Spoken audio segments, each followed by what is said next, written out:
ദേ മോളിത് കണ്ടോ? കണിമംഗലത്തെ മരുമകളായി ഞാൻ വന്നതിന്റെ 7ാം ദിവസം മുത്തശ്ശി എന്നെ ഏൽപ്പിച്ചതാ. എന്നിട്ട് എന്നോട് പറഞ്ഞത് ഇനി ഈ കുടുംബം നന്നായി നോക്കേണ്ടത് പത്മിനിയുടെ ഉത്തരവാദിത്വമാണെന്നാ. ഇവിടുത്തെ വിലപിടിച്ച സാധനങ്ങൾ വെച്ചിരിക്കുന്ന എല്ലാ അലമാരയുടെയും വിശേഷപ്പെട്ട സ്വർണ്ണാഭരണങ്ങൾ വെച്ചിരിക്കുന്ന അറയുടെയും താക്കോലുകൾ ഈ കൂട്ടത്തിലുണ്ട്. അമ്മ ഇത് മോൾക്ക് കൈമാറാൻ പോവാ.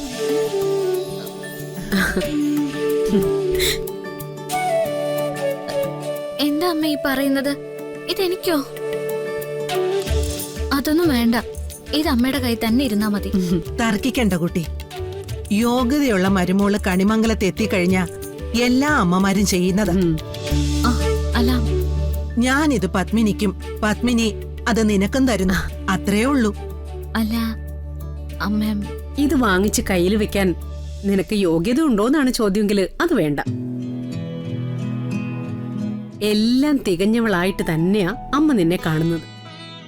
കണിമംഗലത്തിന്റെ ഐശ്വര്യം നിന്റെ കയ്യിൽ ഭദ്രമായിരിക്കുമെന്ന് അമ്മയ്ക്കറിയാം. ഇത് വാങ്ങിച്ചോ. വാങ്ങിച്ചോ കുട്ടി. ഇത് വാങ്ങിച്ച അന്ന് മുതൽ ഒരു കാര്യത്തിലും ഞങ്ങൾ ഇടപെടില്ലാന്നർത്ഥം. ഞങ്ങള് നിന്റെ കൂടെ തന്നെ ഉണ്ടാവും. ഈശ്വരനെ മനസ്സിൽ ധ്യാനിച്ച് അത് വാങ്ങിച്ചോ.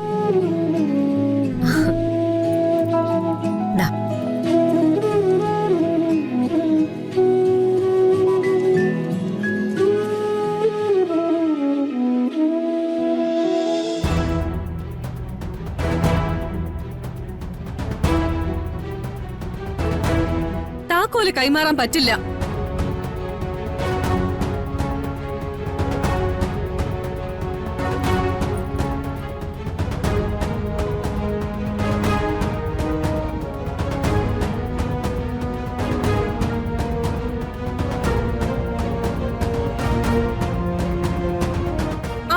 അമ്മ എന്ത് പണിയായി കാണിക്കുന്നത്?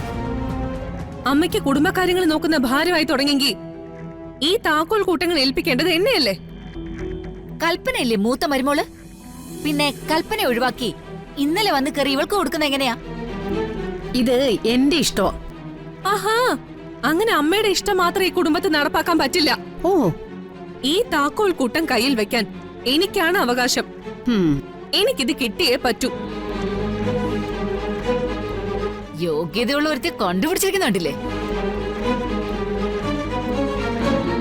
കൃത്യമായൊരു മേൽവിലാസം ഉണ്ടോ? ജനിച്ചത് ആർക്കാണെന്ന് പോലും അറിഞ്ഞൂടാ. ഉർവശി, മതി. രാധയുമോളുടെ അയോഗ്യതകളാണ് നിനക്ക് പറയാനുള്ളതെങ്കിൽ എനിക്ക് യോഗ്യത പറയാൻ ഒരുപാടുണ്ട്. ഇന്നുവരെ ഈ കുടുംബത്തിന് വേണ്ടി നിങ്ങൾ ഒരു കാര്യം ചിന്തിച്ചിട്ടുണ്ടോ? പ്രവർത്തിച്ചിട്ടുണ്ടോ?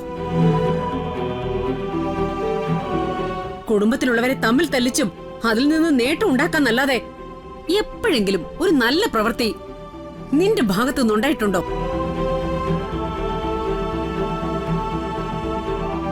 പിന്നെ കുടുംബകാര്യങ്ങൾ ഏൽപ്പിക്കാൻ മൂത്ത മരുമകളെന്നോ ഇളയ മരുമകളെന്നോ എന്നുള്ള വ്യത്യാസമില്ല. എല്ലാവരെയും ഒരേ കണ്ണി കണ്ട് കുടുംബത്തെ മുന്നോട്ട് കൊണ്ടുപോകാൻ കഴിവുള്ളത് ആർക്കാണോ അവരുടെ കയ്യിലാണ് ഇത് ഏൽപ്പിക്കേണ്ടത്.